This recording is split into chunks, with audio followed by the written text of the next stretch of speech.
Um, Hey. No, Hello. Hey, long time, Megan. It's been a minute. yeah. Hey Jerry, how you doing? Good, how are you? I always gotta start with the Leola for Megan Good because we August 12th, August 8th. It's just like that connection that's always been there. It, Um, People, I mean, it's a lot going on in this series with relationships and growth and mentorship. There's always so many elements going on in Harlem. But one thing that's really going on in Harlem is gentrification. And I want to know, like, what do y'all think about gentrification in these hoods that you got food deserts that need stuff, and you got people getting moved out, you got prices rising. But like, what's your overall view of just like how these neighborhoods, this is going on all over the country, are being gentrified? You know, and Harlem was one of the first places that people really felt to like that, I feel like. Yeah, I think there's a fight to maintain the integrity of our places. I know one of my best friends, Tangina Stone, who lives in Bed-Stuy, is fighting to get her block not memorialized. What is it called? When it becomes a historical landmark. Yeah, to get it Yeah. landmarked so that people can't start to like even just change the brownstones, even just start knocking down brownstones to make high rises. And what I think is that evolution and evolving is essential. It's important. But when it causes us to push people out, then that's when it becomes a problem. Like right now, I live in a food desert. I'm right around Harlem area, and right across the bridge is not a food desert, but things are changing and people are being pushed out. And I'm from Philly, North Philly, where there's Temple and there's so many things going on because it's such a college town that like people are being forced to sell their homes or being forced to move at a price that isn't equitable for the worth of the land. And so for me, it's about preserving what is ours in a way that like if we want to evolve with the time and give the space the thing that it needs, that's important. But if that causes for people to be pushed out and to not be able to afford to live in places that they've come from and places that they've helped build and maintain, that is when I have an issue. Yeah. piggybacking on what Jerry said, I believe that evolution is important, but not when evolution is choosing not to teach our kids about our history in school. That's a different type of evolution.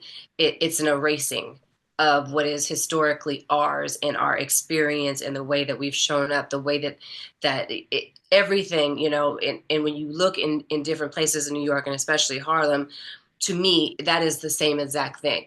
Because if this isn't a place that is broken down in a fire hazard and someone's tripping and breaking their ankle every week and the wires, if it ain't that, leave it alone.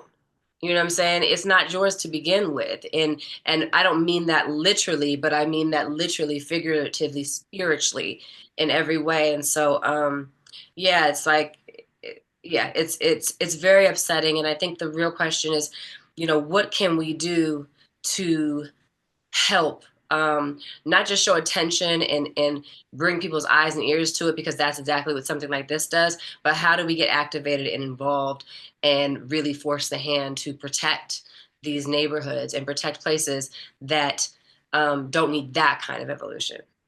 Yeah, I hear that. I hear that.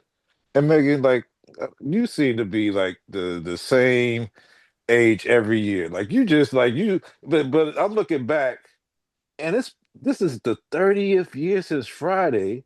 Yeah. And I know you did East by You and everything else, but you just look like you just pushing 30. And you was on a film 30 years ago, which is amazing. Like when you look back at your career and how many films, like 86 titles on IMDb. Like, how does it feel just to look at the breadth of work that you have done and now being able to put that into a series in long form, which we hadn't really been seeing you in this type of format before? Like, how does that feel like just to do retrospective of your career?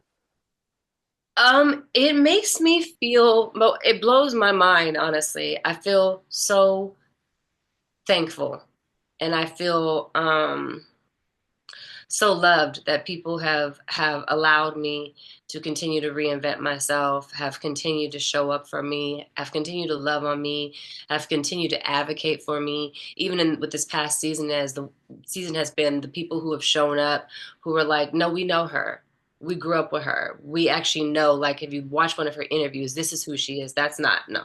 And just to be able to feel that from my community, and that to translate in how I'm able to show up in my work and my art and creatively is, I don't even know the word for it. It just it's the best feeling. And then again, to do something like Harlem, it feels like a turning point for me, where I've moved into a different season, and I'm being allowed to do things that I had not previously been allowed to do, and I'm able to explore things in a different way. And so all of it's been incredible. And as much as is behind me, I feel like I'm just beginning, and there's so much ahead of me. So I'm just grateful, like truly, truly grateful. And for everybody who's supported me consistently, I'm really thankful.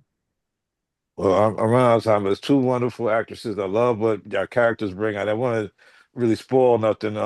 But Jerry, you really like show people how to tackle stuff that they just left behind. Like, go back and face that stuff. And there's so much going on this season. I think people gonna love it. Thank y'all for your time. Can't wait to talk to y'all again. Y'all be safe out there. Always love. All right. Always, that was good. Yeah.